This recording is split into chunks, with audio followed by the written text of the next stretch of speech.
don't ask just any real estate agent.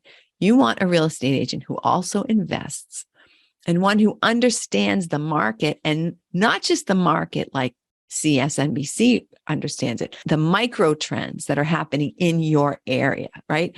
So like for my real estate investor clients, I've developed several spreadsheets, right? They show market data, not just like this afternoon, from the last market downturn until today. So it's going to show you like at least 20 years of historical data. So that's going to show you where the last high point was. And then as we came down and as we came back up, and that way you can predict, like, so there's some markets that are really stable and they don't grow all that much, but they also don't shrink all that much. So for example, just to use like a local example, there's a suburb of Boston in which the growth in the last 13 years has been about 348%.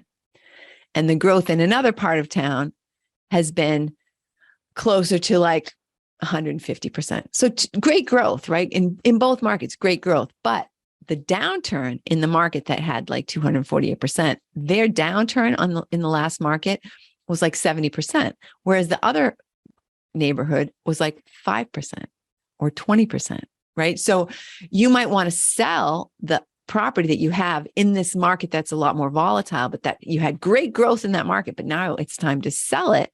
And to wait out the downturn, you want to invest in this other neighborhood, which is going to maybe at the most lose like 20% based on historical data. So that helps them to understand and create a strategy for future investments. So it can help you to see what's happening now, understand what's happening, and also to anticipate what very well could happen in another market downturn based on what happened last time. Okay. So let's say, what if you don't have a real estate agent who you don't trust, or you don't, know somebody well, or even that you want to analyze a bunch of different markets and you don't want to have to form relationships with real estate agents in every market. Me too, right? When I'm just thinking, oh, I wonder what's going on in Nashville. I wonder what's going on in Phoenix, Arizona, right?